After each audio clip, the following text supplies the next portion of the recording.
Ted Nelson, un primo de Lynn, escribió la semana pasada. Lo titula Mirando en las nubes. Cuando trabajaba en el extranjero en la industria de la purificación del agua, volé incontables millas. Cada vez que cruzaba la rampa de aluminio hacia ese tubo de metal llamado avión, sabía que estaba entrando en un área fuera de mi control.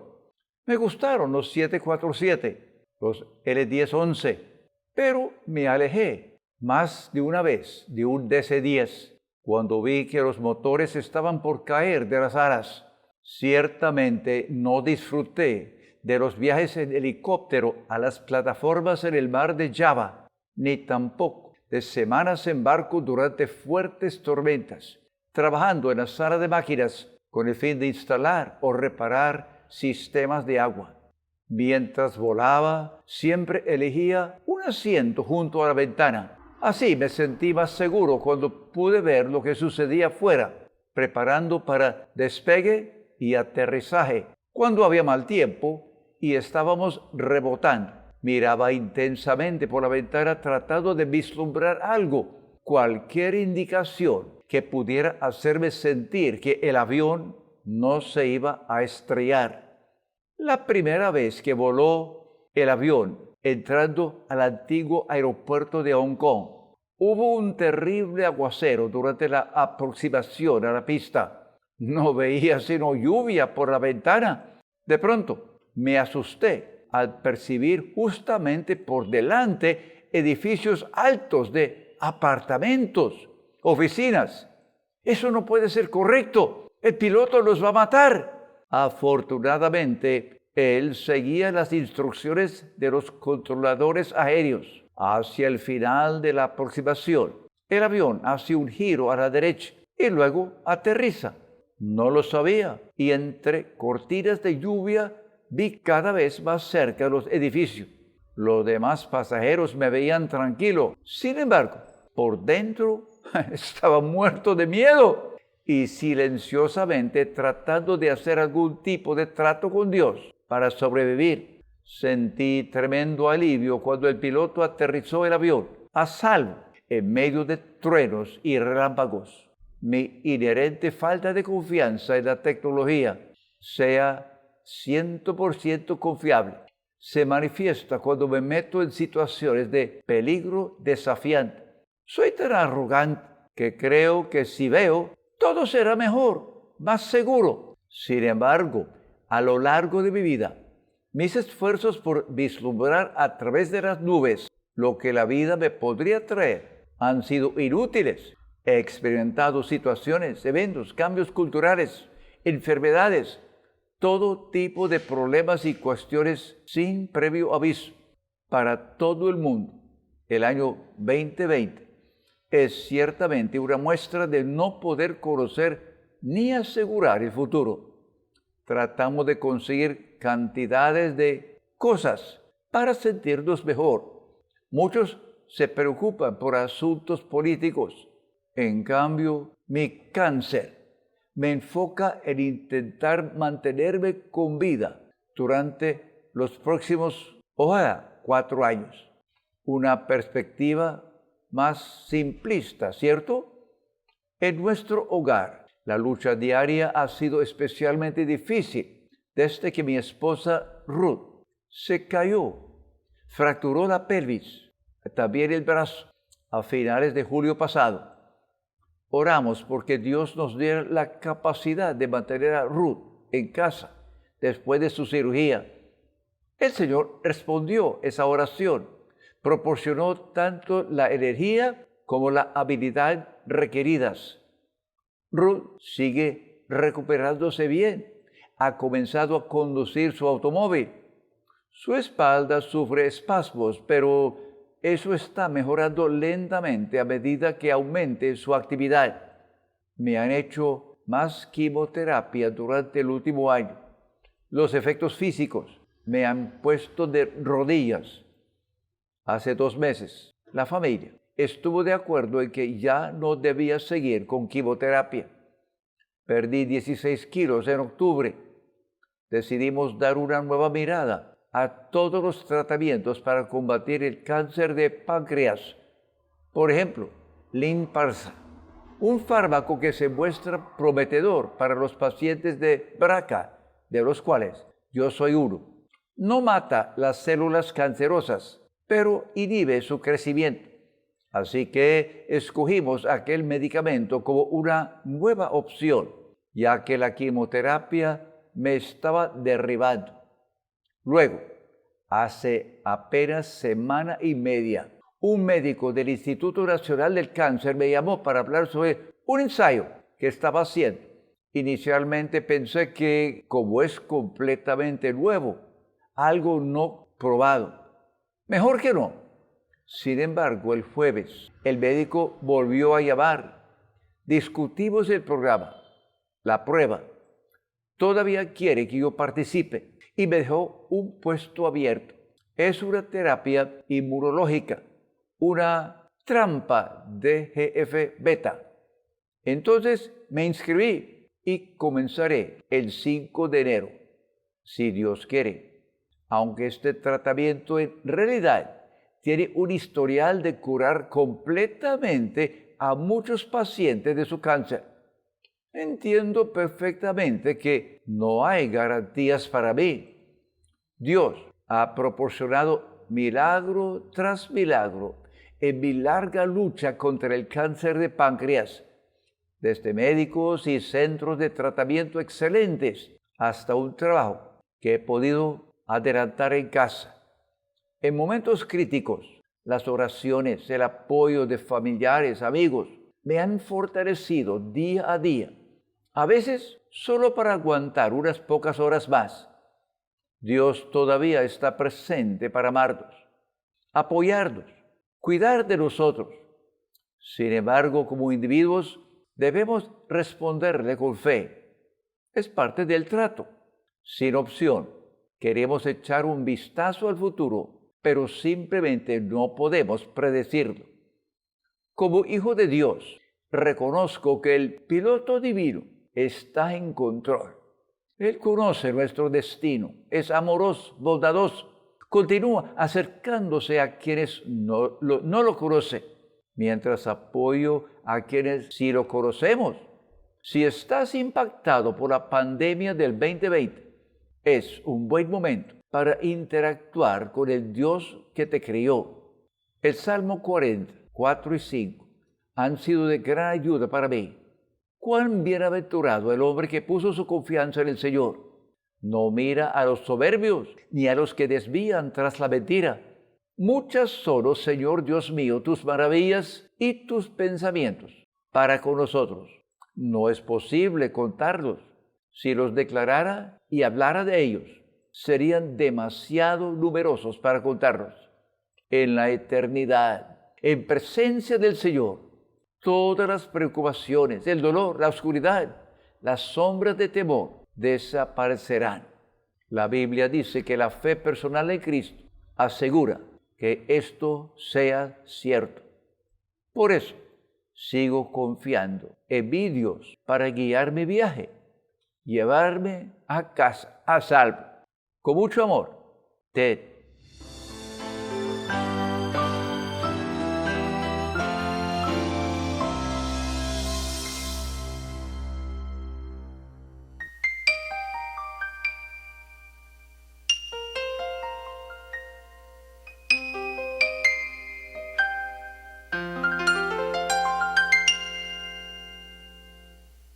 Soñé con el cielo glorioso, brillante,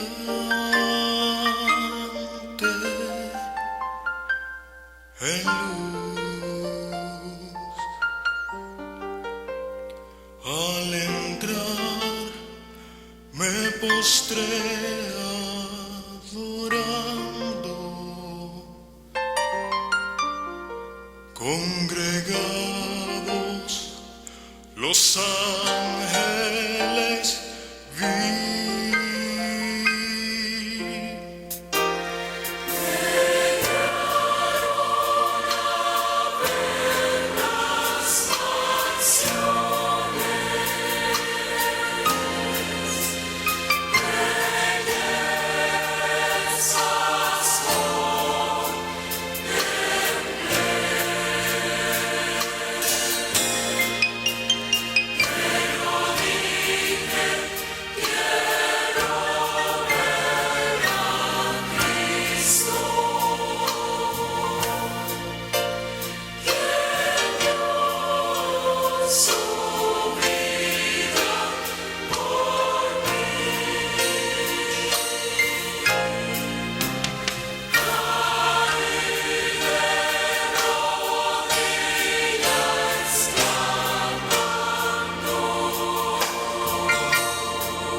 mil escenas me indicaron. Conocí a Isaac y Abraham,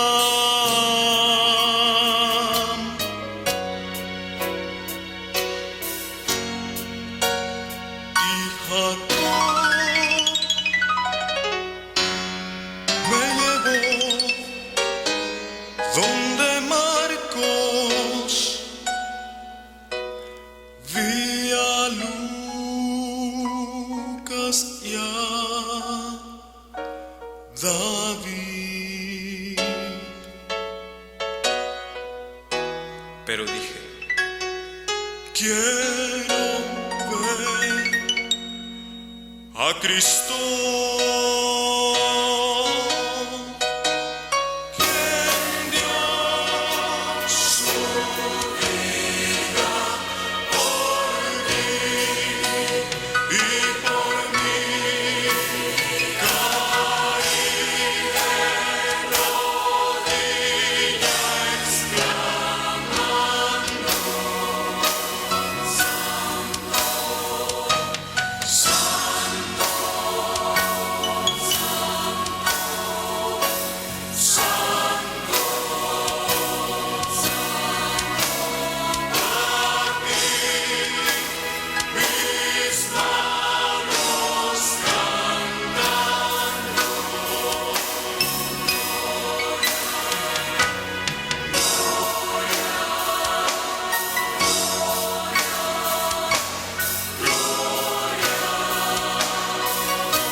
Saludos, hermanos y hermanas de Casa de mi Señor. Es un gozo poder saludarlos desde Mérida, Yucatán, México. Y es un privilegio estar nuevamente con ustedes compartiendo la palabra del Señor en una ocasión tan especial como un servicio de fin de año, de acción de gracias a Dios, porque en su gracia, su amor y fidelidad nos tiene todavía con vida. El fin de año siempre es un tiempo propicio para la reflexión. ¿Cómo fue el año que termina? ¿Qué expectativas tenemos para el año nuevo? Sin duda, el año 2020 ha sido particularmente difícil.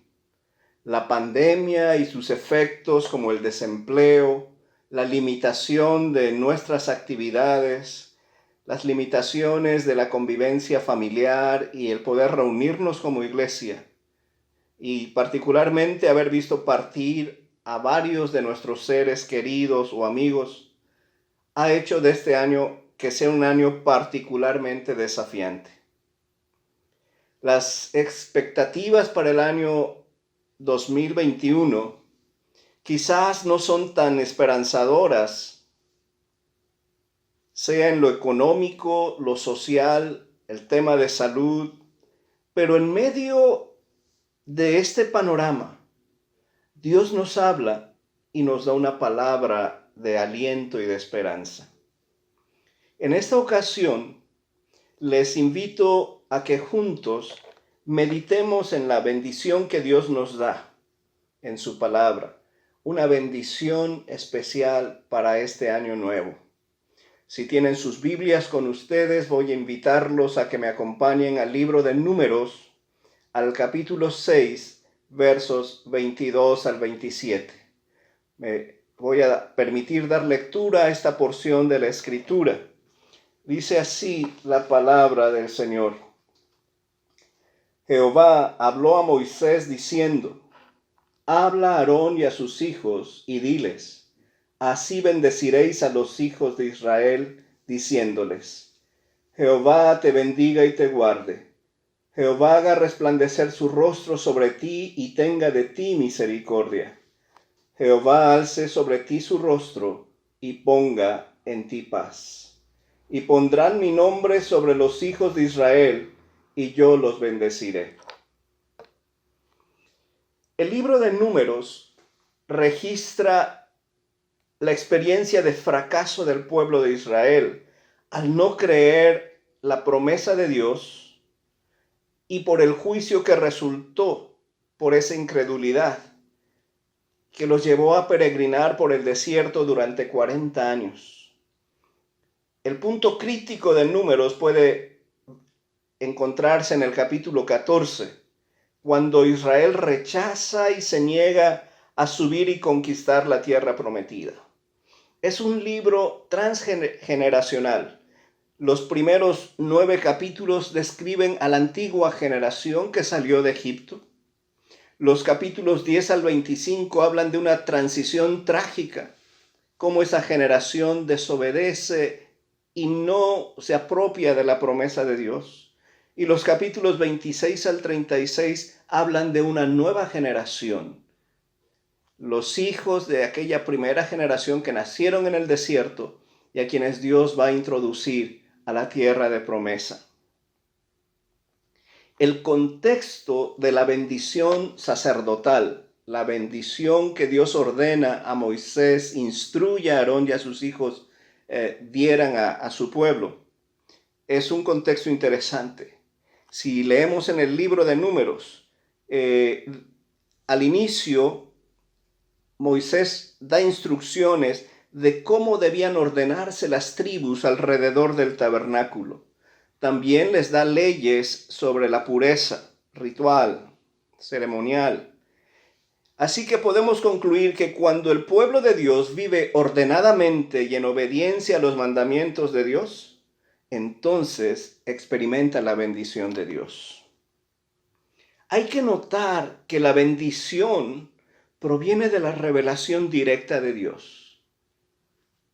Leemos en la Escritura, dice: Habla a Aarón y a sus hijos y diles: Así bendecirán a mi pueblo, diciéndoles. Fue una palabra directa dada por Dios como revelación de cómo debían los sacerdotes bendecir al pueblo.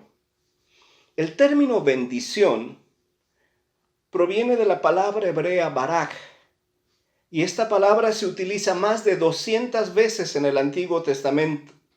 Literalmente significa hincarse. Esto es algo muy profundo. Dios se arrodilla, pudiéramos decir, para ofrecernos su amor, para ofrecerse a sí mismo a nosotros y bendecirnos. Brevemente quisiera compartir 3 aspectos de la bendición de Dios para su pueblo en este próximo año. Y la primera manifestación de la bendición de Dios es que Dios bendice a su pueblo con un cuidado protector.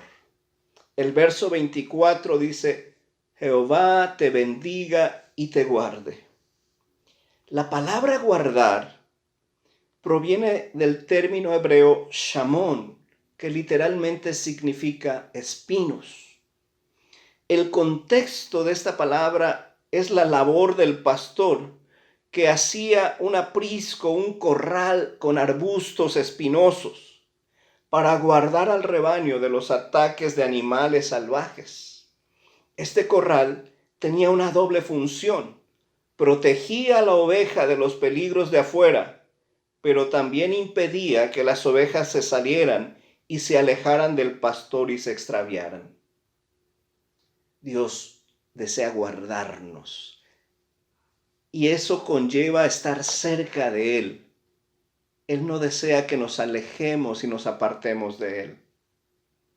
Qué interesante. El cayado del pastor servía para acercar a las ovejas, para que estuvieran siempre cerca del pastor. Qué hermoso es afirmar nuestros corazones con esta declaración del cuidado de Dios sobre nuestras vidas. Recordemos el Salmo 121 en el verso 5 cuando declara: Jehová es tu guardador. Estamos aquí porque Dios ha sido fiel y nos ha guardado en medio de tantos peligros, en medio de tantas cosas por las que hemos atravesado en este año particularmente difícil. Ciertamente, algunos ya no están con nosotros, pero aquí estamos. Gracias al amor protector de Dios. Aquellos hermanos, hermanas que nos han precedido, el Señor ha cumplido en ellos su perfecta, buena y agradable voluntad. Y ahora ellos gozan de la presencia de su Redentor. Son parte de la iglesia triunfante. Y eso también es esperanzador y consolador. La segunda forma en cómo Dios nos bendice es dándonos su gracia perdonadora. En el verso 25 dice: Jehová haga resplandecer su rostro sobre ti y tenga de ti misericordia. El rostro de Dios se asocia con su gloria, la cual ningún ser humano puede ver directamente sin morir. Éxodo 33, 18 al 23 nos relata el encuentro de Moisés con Dios y cuando Moisés le dice: muéstrame tu gloria. Y Dios le dice: sí, voy a mostrar mi bien delante de ti, pero no podrás ver mi rostro, porque no me verá hombre y vivirá. Y Dios pone a Moisés en una peña y hace pasar su gloria. Pero lo más interesante es que Moisés escucha una declaración de la gloria de Dios. Más que una visión, fue un escuchar la declaración de la gloria de Dios. Y la gloria de Dios está en su carácter. Y en Éxodo 34 vemos que el carácter de Dios es ser un Dios misericordioso, perdonador. El libro de los Salmos también asocia el rostro de Dios con su misericordia salvadora y perdonadora. En el Salmo 80, en el verso 3, dice: oh Dios, restáuranos, haz resplandecer tu rostro y seremos salvos. Jesús vino a revelarnos la gloria y misericordia de Dios. En el Evangelio de Juan, en el capítulo 1, verso 14, se nos dice que en la persona de Jesús vimos la gloria de Dios. Él nos reveló esa gloria con gracia, con verdad. Hermanos, hermanas, qué precioso es saber que Dios nos ofrece su gracia perdonadora.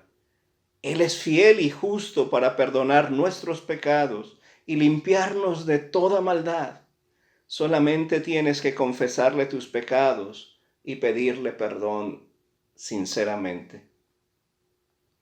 El tercer aspecto de la bendición de Dios para su pueblo en este año nuevo la encontramos en el verso 26.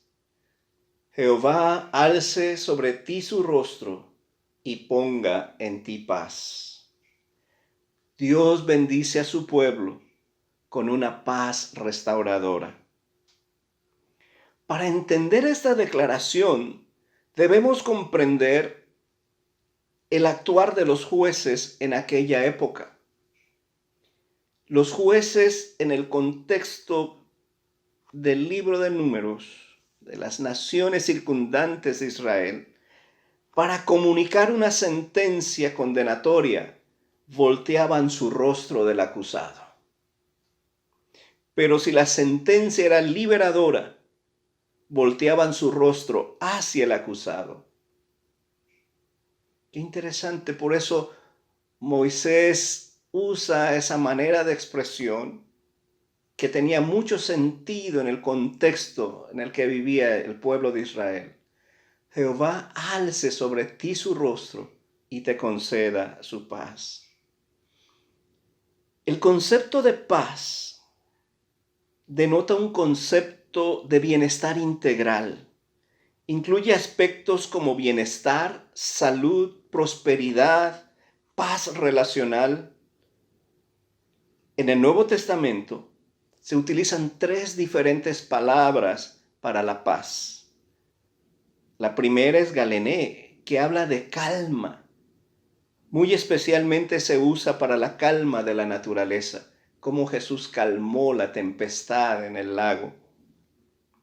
La segunda palabra, homonoía, habla de concordia, de paz relacional. Es la cualidad de vida comunitaria que emerge cuando hay un acuerdo entre las personas. Y la tercera palabra es eirene, que habla de esa paz, que describe primeramente, ¿verdad?, esa ausencia de conflicto. Es el término que los escritores bíblicos utilizaron y al que le dieron un nuevo significado. La paz en la Biblia tiene 3 vertientes. La primera es paz con Dios, relacionándonos con la justificación. Justificados pues para con Dios, tenemos paz por medio de nuestro Señor Jesucristo. La segunda vertiente es la paz del alma. Al no haber condenación por estar en Cristo, la culpa y la vergüenza de nuestros pecados es cambiada por paz interna en el corazón. Es posible experimentarla únicamente por medio del sacrificio expiatorio de Jesucristo. Y la tercera vertiente es paz unos con otros. Somos llamados en la Biblia a ser pacificadores como hijos de Dios. La paz de Dios es una paz restauradora, pues primeramente cambia nuestra situación para con Él, nos acerca, nos reconcilia y nos adopta como sus hijos. Hermanos, qué hermoso es saber que Dios nos ofrece una paz completa, una paz total, una paz duradera.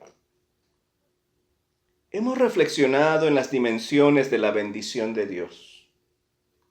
¿Con cuál parte te identificas más? ¿Necesitas sentir más el cuidado protector de Dios? ¿O necesitas experimentar su gracia perdonadora, vivir en paz integral? Toma unos momentos para orar y disfrutar la comunión que puedes tener con tu Padre, fuente de toda bendición. Hermanos, Dios les bendiga, Dios les conceda su gracia y su paz en este próximo año 2021.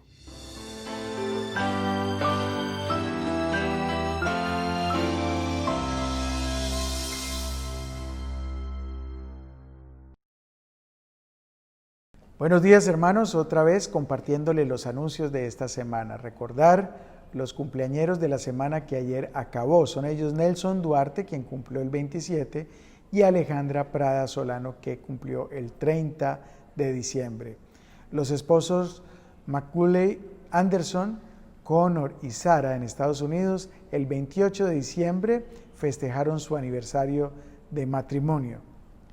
Los cumpleañeros de esta semana son los siguientes. El 8 de enero están de cumpleaños Gloria Alcalá, Joel Searle y Samaria Varela Cuadrado. El día 9 de enero está de cumpleaños Jimena Galeano Ramírez. Los esposos López Sierra Rosas, Stevens y Margarita, hoy, 3 de enero, están de aniversario. Felicitaciones para ellos en su aniversario de matrimonio. Y, hermanos, invitarles a que oremos sin cesar por la salud de las siguientes personas y por las familias de ellos. Son Luz Estela Guardiola, Gloria Torres, Saúl Criado, Mari García, Luis Enrique Prada, Luis Medina y su esposa Rosita. Todos ellos sufren quebrantos de salud importantes. Oremos porque el Señor, si es su voluntad, lo restaure y porque las familias de estas personas estén consoladas y fortalecidas. Sin más, hermanos, espero verles pronto. Hasta luego.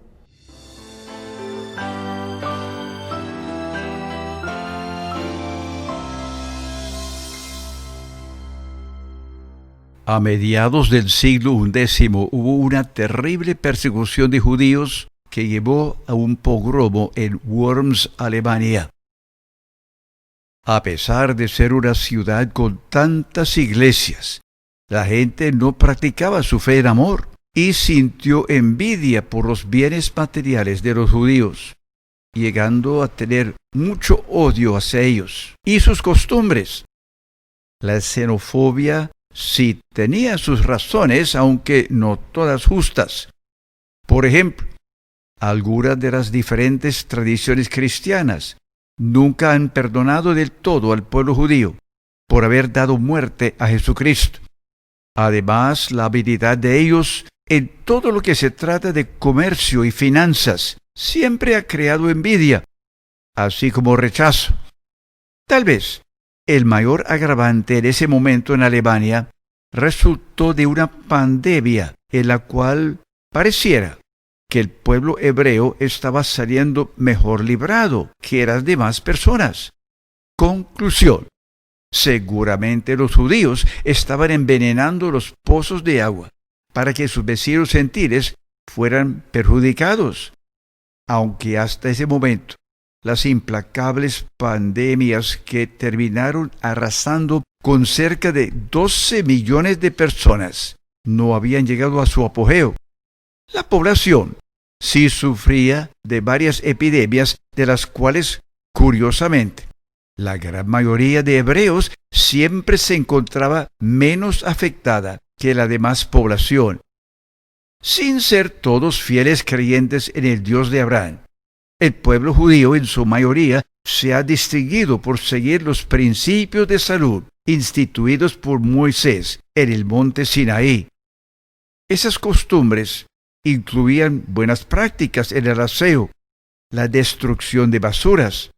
Los guetos limpios o barrios judíos contrastaban con el desaseo en los demás barrios gentiles, donde las ratas hacían fiesta con las basuras acumuladas, dejando como recompensa cantidades de pulgas que eran portadores del virus y otras enfermedades. Muchos murieron después de la horrible agonía, lo que dejaba bajo sospecha a quienes mantenían buena salud. Todo esto llevó a una histeria colectiva, resultando en que judíos fueron arrastrados de sus viviendas para luego ser linchados, y así como les tocó 1000 años más tarde, durante el Tercer Reich, ser enterrados por los judíos sobrevivientes.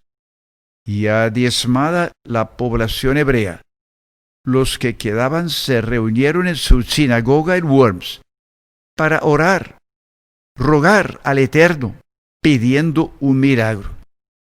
Como ocurrió 2500 años atrás, cuando el ángel del Señor veía la sangre de la oveja pascual en los dinteles, los postes de las casas hebreas, y por lo tanto pasaba por encima de aquellos hogares.